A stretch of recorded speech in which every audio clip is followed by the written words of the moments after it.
Hello, and welcome to Basics to Brilliance Haematology Podcast, the podcast series that will take your basic haematology knowledge up to a level needed to be an effective haematology registrar. We hope that the content we cover here will help you prepare for the dreaded Haematology FRC Path Part 1 examination. But most importantly, we hope that this series fills you with excitement for the fantastic, dynamic and highly rewarding specialty of haematology. My name is Dr. Anharad Everden, Haematology ST5 Registrar in the Southwest Deanery. And my name's Dr. David Fazy, Haematology SHO, with aspirations to be a Haemorrhage. And let's get started on today's topic. From basics to brilliance.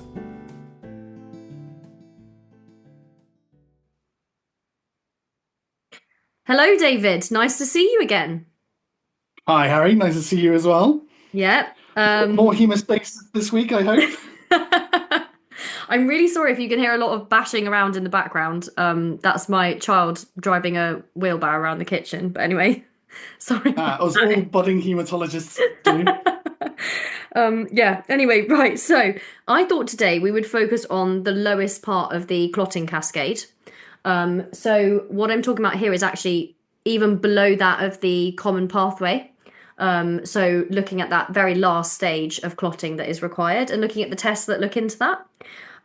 In particular, I wanted to cover the thrombin time today and also how to measure fibrinogen and what that means. Because these tests are sort of related actually. And we'll do the other tests that are related to the thrombin time today as well. Sounds good. Okay, great.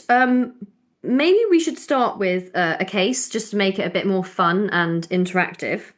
So I've thought up a case for you, David, if you're ready. Okay, an excellent opportunity for me to embarrass myself. I'm ready. Okay, so I've got a patient, you don't know their age, but it just says pre-op on the blood request form, which, by the way, it does really help the lab if you do give a bit more information than just like pre-op or unwell. I mean, pre-op is actually okay, but when people write unwell, that's a complete aside. But anyway, so you've got a clotting screen that's been sent for pre-op, and the prothrombin time is borderline raised. And the APTT is grossly prolonged. So what do you want to do? If you were in the lab, what would you do next? Mixing study. Okay, fine. So they did a mixing study and it failed to correct. Okay. And what do you think? We haven't got much information on this person, have we? No, we don't. Okay. So we don't, I don't know whether I'm thinking, is this an antibody? Maybe I'm not.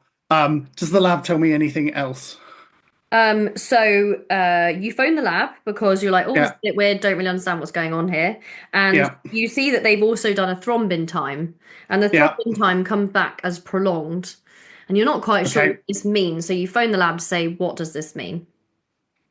Yes. And they're going to say, can I have some more history? And they say, is the patient on any anticoagulants? There we go. Yeah, okay. And you say, yes, they're actually on unfractionated heparin for a very unstable big PE before their operation. So there we are. That's an example of how the thrombin time could be used. And we'll go into more detail about that in a minute. But let's just give you another case for contrast. Okay, good. So this patient is somebody who's had an off. So they've had a neck of femur fracture. And they've got a clotting screen sent. And this time, again, their APTT is prolonged and their PT is normal. Yeah. They do a mixing study and it fails to correct. And then again, it looks like the lab have done a thrombin time. Okay. So that pesky thrombin time has happened again. And this time it's come back as unrecordably high. Okay. So what are you thinking now? So I'm trying to sort of compare and contrast, and I think if the heparin was a bit prolonged and this one's incredibly long, I don't know. I think I'm phoning a haematologist. That's fair enough. You're like, oh my God, they've got loads and loads of heparin on board. Yes. It's a supermassive PE. Yeah. Yeah. So this is probably more likely to be a patient on dabigatran, so a direct thrombin inhibitor, which is known to really prolong your thrombin time. Okay, great. I think you're probably going to have to tell me what a thrombin time is, because there's one of these tests that I see, but I've never ordered. I've never had good reason to. That's completely fair, and that's why we're doing the podcast today. So, The first thing I want to ask then. So with every clotting test, it's good to think and ask yourself, you know, what is the aim of this test? Especially when you're studying it. So what is a thrombin time actually trying to tell us? And then think about the methodology behind it and what potential causes are of a prolonged or a shortened thrombin time, for example. So the aim, do you know what the aim of the test is, the thrombin? So I'm thinking to myself, if this is sort of the very bottom of the cascade, I guess we are looking at the conversion of fibrinogen to fibrin. All the clotting bits have done above. We've got to the last step. That's the important clotty making part. So that's what I'm left with. Okay, so do you think it's testing the patient's thrombin? No. Okay. Very good. I think it's to do with fibrinogen. Okay, good. So yeah, it's essentially I think thrombin time is a really misleading name because it makes it sound like you're testing the patient's own thrombin. And I think the really important point to make is that you're not testing the patient's thrombin. What you're actually doing is to see whether the patient's fibrinogen is able to be converted by thrombin. So you're almost like testing the patient's ability of fibrinogen to go to fibrin, rather than does the patient have enough thrombin and is it working? Because you kind of assume that by doing your other tests, your PT and your APTT, because it's your final common pathway, it's your final step. And so I think if there's one takeaway from talking about the thrombin time today is that it's not testing the patient's thrombin, despite its misleading name. The given thrombin time. So we give them the thrombin and then we find out how long it takes. Exactly. Yeah. And so it might help for me to tell you what the ingredients are in a thrombin time. So in a thrombin time, obviously you've got your platelet poor plasma, as per all of our clotting tests that we've talked about so far. But then the key thing here is that you're adding exogenous thrombin. And that's why it's not testing the patient's thrombin.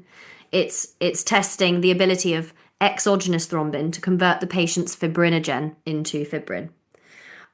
So what, therefore, the thrombin time is actually doing, what it aims to do, is look to see whether the patient's fibrinogen is working. And in particular, and I think the main use of it these days, is to look to see whether there's a drug that the patient has in their blood that is preventing thrombin from being able to convert their fibrinogen into fibrin.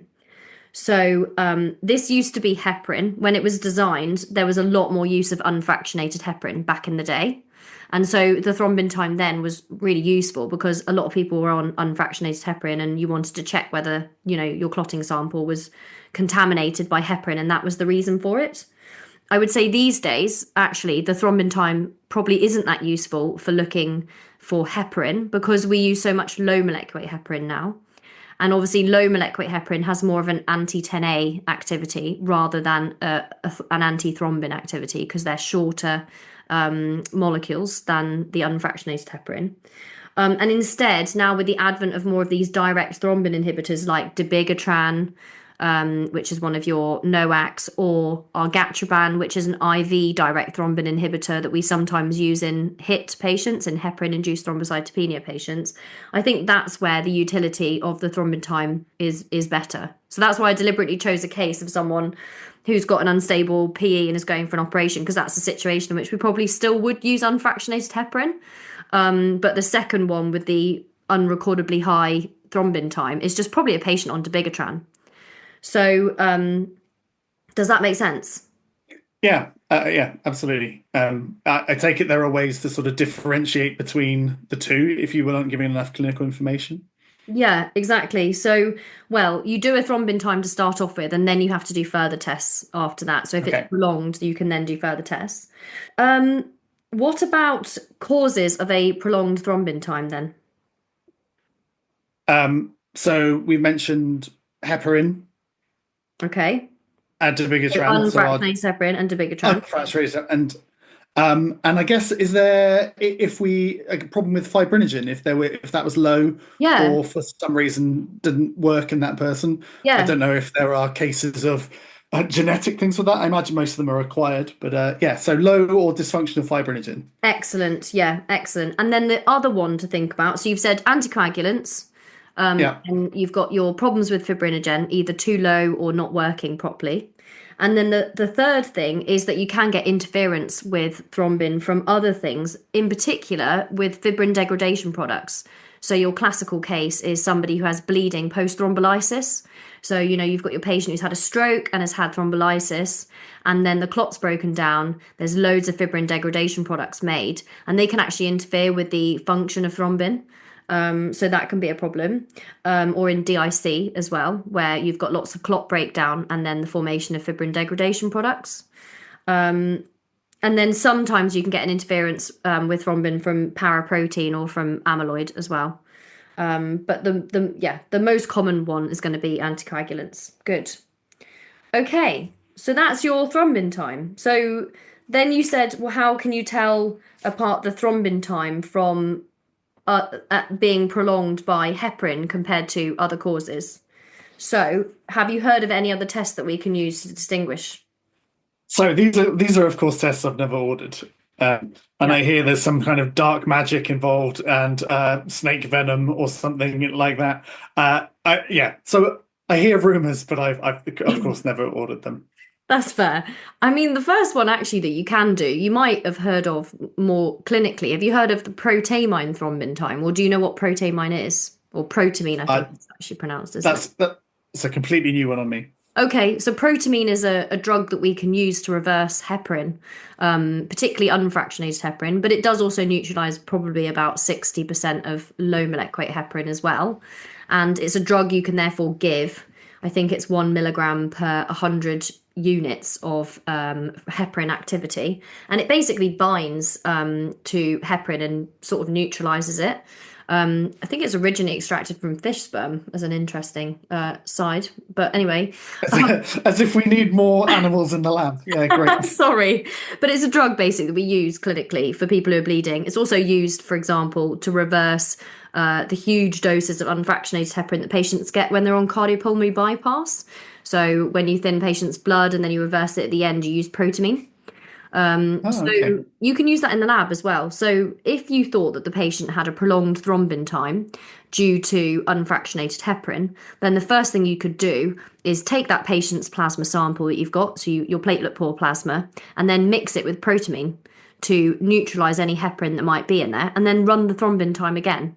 And if the thrombin time then corrects, then you know that, okay, it probably was the unfractionated heparin or potentially low molecular weight heparin, but more likely unfractionated heparin that was prolonging the thrombin time. So that's called a protamine thrombin time. Other tests you can do is then the reptilase time. So this is where we crack open the snake venoms, as you were saying. So reptilase time, basically reptilase is something that we add instead of exogenous thrombin, okay? Because we know that thrombin can be inhibited by heparin. Do you know the mechanism of how heparin works against thrombin? No, I don't. That's No. fine. No, that's fine. No. No, that's totally fine. We'll do a podcast. Actually, probably the next podcast will be on how heparin works and how we can monitor it in the lab. But just in a nutshell, heparin, unfractionated heparin, and low molecular weight heparin both work by binding antithrombin 3, and then they also the unfractionated heparin is long enough to also bind thrombin and inhibit it. And as the low molecular weight heparin hasn't got a long enough tail, as it were, so it binds antithrombin 3, but it doesn't bind so well to the thrombin, and it's the antithrombin 3 heparin complex which then can give you your anti-10A activity. So basically, reptilase can be used instead of exogenous thrombin, and the beauty about reptilase is it cleaves fibrinogen into fibrin to allow you to form a clot, but it is resistant to inhibition by antithrombin 3 and therefore heparin. So if you have a prolonged thrombin time due to heparin, when you then do a reptilase time where you add reptilase instead of thrombin, then your reptilase time will be normal. And so that's how you can distinguish that pattern of a prolonged thrombin time followed by a normal reptilase time. So if it's prolonged in those cases, we're thinking low or dysfunctional fibrinogen. If it's, yes, exactly. Yeah. Nice. Yeah. Okay. Very good. Yeah. And then the third one, which is also just another test which sort of tells you the same thing, is the ecarin clotting time. And ecarin is slightly different in that it cleaves prothrombin into mesothrombin, so it's slightly higher up. And mesothrombin, instead of normal thrombin, is resistant to heparin instead. And so, therefore, again, if you have a prolonged thrombin time and then you do an ecarin clotting time, and that's normal, then again, it tells you that the thrombin time was prolonged due to the presence of heparin rather than fibrinogen. Yeah? Yeah. So it's working slightly higher up because this time, it's just slightly higher up in the clotting cascade, but it's basically telling you the same thing. Okay, so that is your thrombin time, your reptilase time, your protamine thrombin time, and your ecarin clotting time. And they are all helping you to work out whether the thrombin time is prolonged because of a problem with the fibrinogen, or whether it's due to heparin, basically, or whether it's due to some other drug like a direct thrombin inhibitor. Lovely. And Great. just for a pragmatic point of view, are these usually tests that a hematologist would be ordering? Yes. As opposed to okay, great. Yeah. And I quite enjoy them because sometimes the lab will phone and be like, oh, we can't really work this one out. We've got this far, and now what test do you think we should do? And it's like being a detective, but you need to know what your tests tell you to know which test to do next. And if you just think about it from basic principles of what ingredients are you putting into each test, it can really help you to kind of understand and choose the right test. Cool. And then you go and dig out the zoo animals. Yeah. And I guess snake venom, I think part of the reason why snake venoms contain all these things that essentially cause clotting, and therefore we use them in the lab, is probably to do with how the snakes kill their prey by inducing massive coagulation, and they probably die from DIC, I guess. I don't actually know. But you'll see a lot more snake venoms being used when we talk about lupus, a lupus anticoagulant and antiphospholipid syndrome. Great. Okay, so then let's go on to another case. So this is a patient who is having a major hemorrhage in A&E, and they're having a big upper GI bleed, and they've got a background of known varices and alcoholic cirrhosis. The team in A&E have already transfused 2 shock packs, so that's 4 packed red cells and 4 FFP in each shock pack. And they've sent a clotting screen, and in the clotting screen, the derived PT Fibrinogen says 1.8, which is within the normal range. And so things aren't going so well. The patient is still bleeding a lot. They are going to start taking the patient round for an OGD. And then someone thinks to phone the haematology team and ask if there's anything else that they could be doing. So what do you think I would advise if you were to phone me in this situation? So just for my clarity, you said that the fibrinogen assay test, was normal. Well, it was the derived PT Fibrinogen. So it comes up a lot of the time. You'll see it when you send a PT and an APTT. The machine will also spit out a derived fibrinogen as well. So it's suggesting there is enough fibrinogen. Okay, what do you mean by enough? What number do you have in your head? Oh, I couldn't possibly quantify. But you don't have a number. No. But in my mind, you said that the clot is within range, so I'm like, normal. Oh, I see. I did. Yeah, you're right. Okay, fair. It's 1.5. It's 1.5. Okay, 1.5 major hemorrhage, and if it's postpartum obstetric hemorrhage, then it's 2. Yeah. So I'm not sure. Would you wash your hands of this and say, actually, this isn't a hematological problem? No, we love it if you call us about major hemorrhage. Okay, there's often things that we can do to help. So if someone phones me about major hemorrhage, I have a bit of a kind of system in my head of things that I want to go through, or any bleeding patient, really.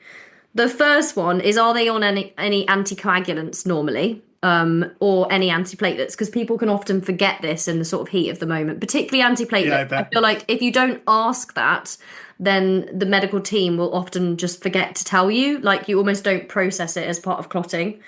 So firstly, are they on any anticoagulants and antiplatelets? Then I would want to look at a full blood count, obviously, and know what their platelet count is. If you haven't got bloods back yet, at least know what their trend is normally. Liver disease patients do have thrombocytopenia commonly. So I'd want to make sure that platelet count is above 50. I want to make sure that they've sent U&Es with a calcium to check that that's not got low, because this can be diluted. And obviously we know that calcium is needed for our clotting cascade. Don't we, David? Yes, we do. Yes. Understood. I mean, Also, temperature of the patient. Are we thinking about keeping the patient warm? Are we warming any? Have we got a blood warmer that we can do? Is the patient got a bear hugger?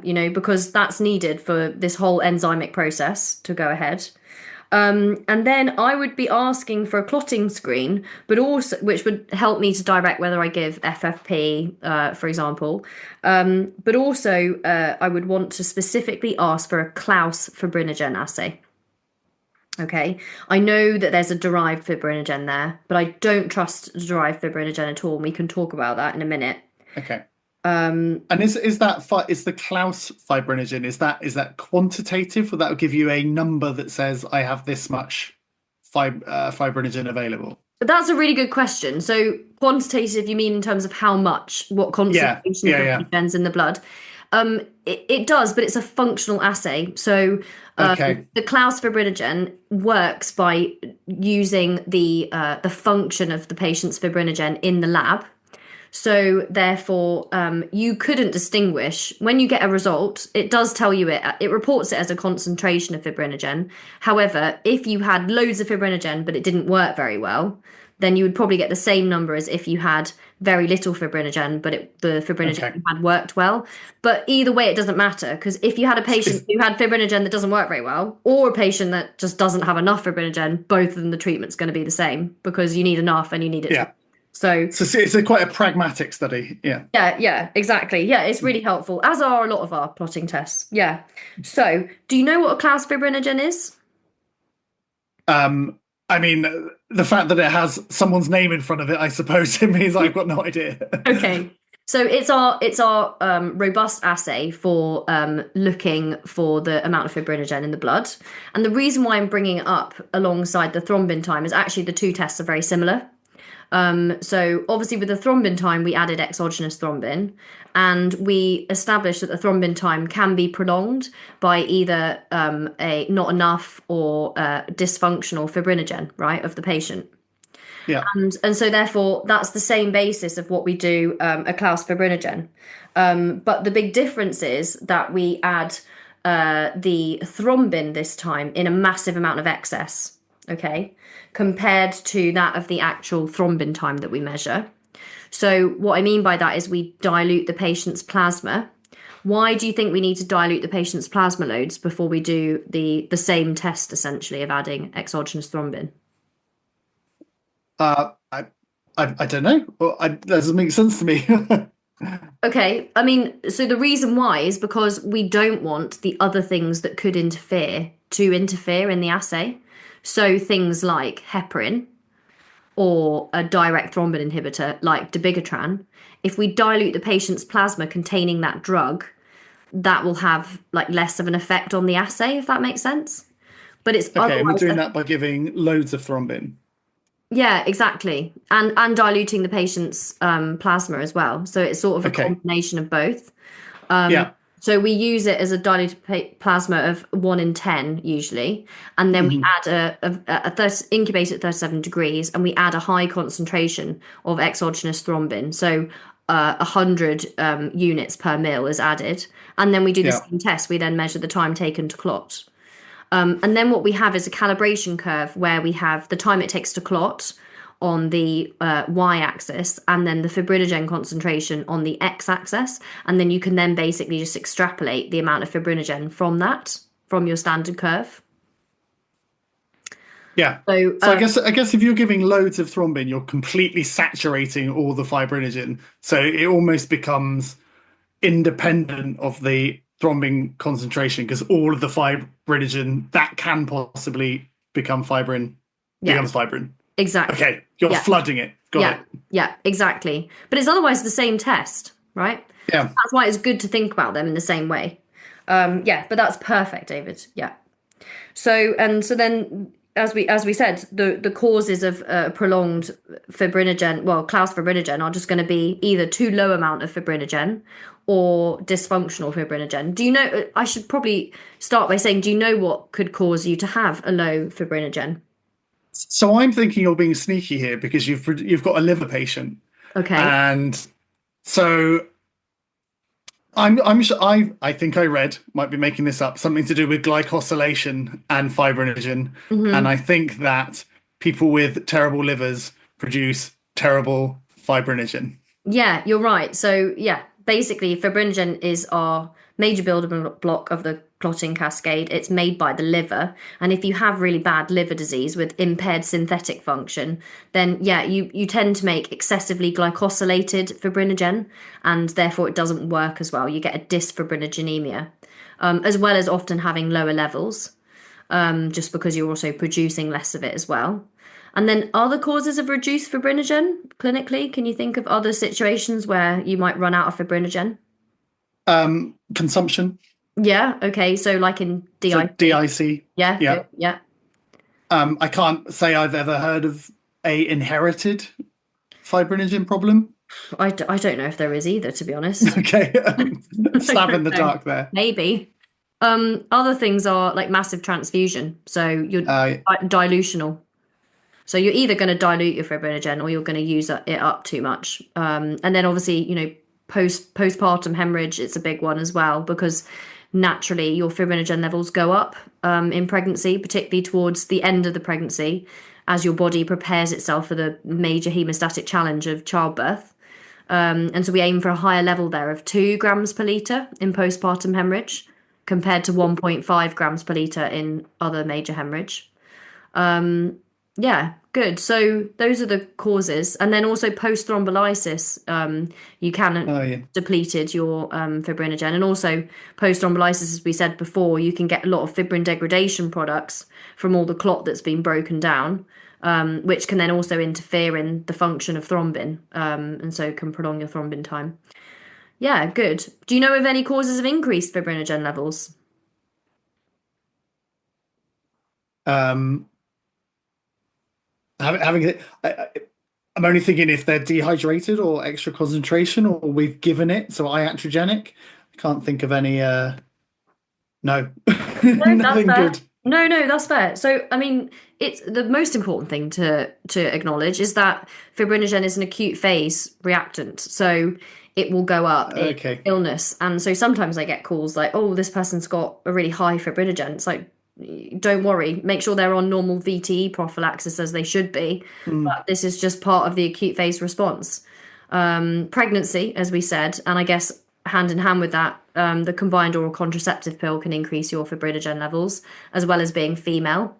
And cancer as well can increase your fibrinogen levels, which may be part of the overall picture as to why you have, cancer associated VTE. And how do you replace fibrinogen, David, if it is low? We give it. Yeah, so we can either give fibrinogen concentrate, but that's quite Yeah. difficult to make up. I think it's quite difficult to reconstitute. It gets quite frothy, I hear. I've never actually done it myself, but apparently it can be quite hard to give. Or the other thing is cryoprecipitate. So that's all your heavy Yeah. stuff from your blood, which includes your factor 8, your von Willebrand's factor, and also your fibrinogen. So that would be that's my go-to usually. I guess just from a practical point of view, when say you'd put out a major hemorrhage protocol and Yeah. they ask you what you want, which is one of the scariest questions you get asked, uh, when would you be thinking cryoprecipitate then? When would I be thinking adding that? Or Yeah. would I want to have got a low, a low fibrinogen level back before I ask for that? Yeah, no, you don't routinely give it. It doesn't come in part of your shock pack. So your shock packs Yeah. are FFP and red cells. And then I think platelets are in the second shock pack, but don't quote me on that. But then that's why we ask for the clotting screen early on and repeat clotting screens to be constantly reassessing whether your patient then does need cryoprecipitate because their fibrinogens dip below 1.5 or 2 in postpartum hemorrhage. So that's one of the reasons why it's really important, because that will directly, impact on what you give the patient to help support their clotting system. Yeah. Cool. So in our scenario, we wouldn't be thinking about it just yet, but we probably want to continue doing blood tests down the line just to Well, make no, sure. in our scenario, we need to do a Klaus fibrinogen. We've only got a PT derived fibrinogen. So Okay. that reminds me. So in contrast to the Klaus fibrinogen, where we're really zoomed in on that last part of the clotting cascade, we're just adding exogenous thrombin, and therefore all we're really looking at is the fibrinogen converting into fibrin, right at the bottom of the clotting cascade. When the machine spits out a PT derived or an APTT derived fibrinogen, all it's doing is it's taking the PT of the patient and it's then using a graph of PTs plotted against known concentrations of fibrinogen, like a reference curve. And it's saying, oh, for this PT, it must be a fibrinogen concentration of X by extrapolating it off the curve. But the thing is, the problem I have with that is it's assuming that everything else, all the other clotting factors in the PT, so factor 7 and 10 and 5, are in someone with liver problems in this scenario. Exactly, where VIT-K deficiency is likely, and other clotting factors, as you say, it's assuming that all of those are normal and that the only thing that's affecting the PT is the fibrinogen level, which is why a derived fibrinogen isn't really very useful.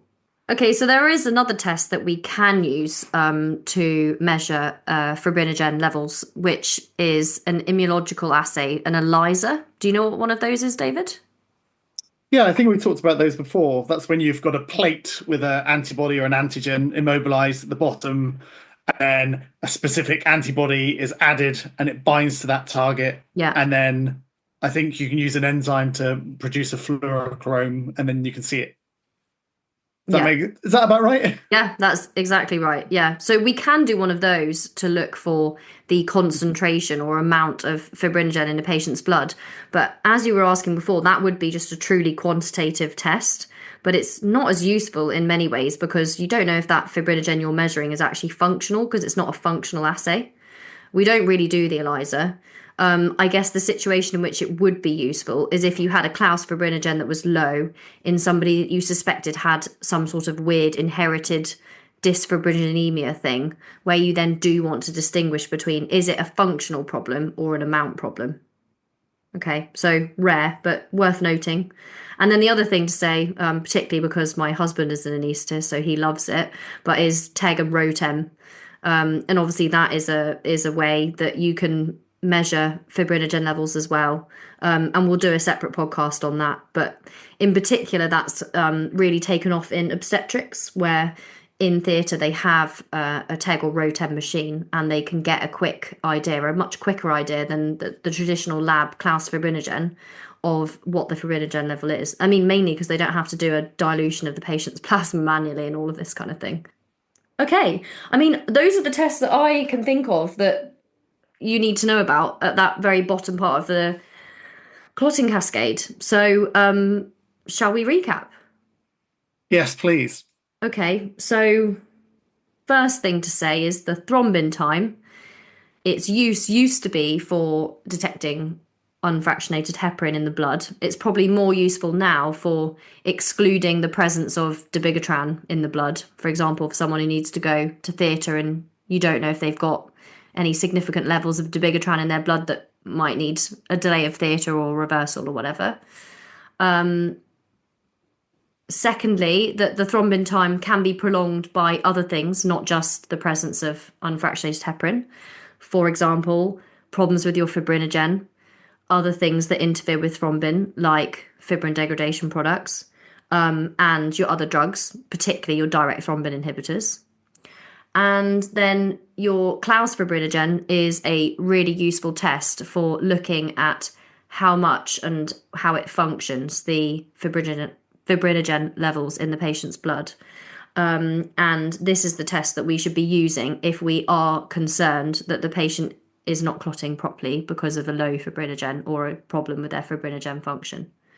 And it's essentially the same as a thrombin time, but with excess thrombin. And that's probably all we need to say. Yeah, lovely. Happy? And that's the one we want to be ordering if we are super worried that this person is diluting because we're giving them too many products, or they're in DIC. Yeah, or anyone, like, even, to be honest, it's a useful test for a liver disease patient, for example, before a procedure. It's one of the situations where actually, if you were worried about their very fragile balance between bleeding and clotting, that is one of the tests that, you know, you can actually correct. And the fibrinogen level is a more important predictor of bleeding than that of the PT and APTT in a liver disease patient. Because we next time they ask for an INR, I'll say, "Are you sure you want a class for fibrinogen, please?" Yeah, well, yeah, because the PT we know is the problem with the PT and liver disease, which again is a separate podcast and a separate discussion, not for today. We just can't get into all of that now. But the PT would be prolonged in liver patients because they have low clotting factors like factor 7. But the thing is about liver disease patients is they also don't make as many of the other sort of natural anticoagulants like protein C, protein S, and they're not taken into account with the PT. And therefore, yes, they have lower clotting factor levels, but they also have lower anticoagulant levels. So they're on a balance, a more fragile balance, but they do rebalance their clotting system. So that's why the PT isn't that predictive of bleeding risk in a liver patient. But actually, knowing how much fibrinogen they've got is quite useful, because if they genuinely have very little fibrinogen, how are they going to form a clot? Yeah. I'll try not to act smug when I say that next time. Yeah, no, don't act smug. No one likes us. Okay, Harry, thank you very much. That's all right. No, this was fun. Incredibly informative. This was really fun.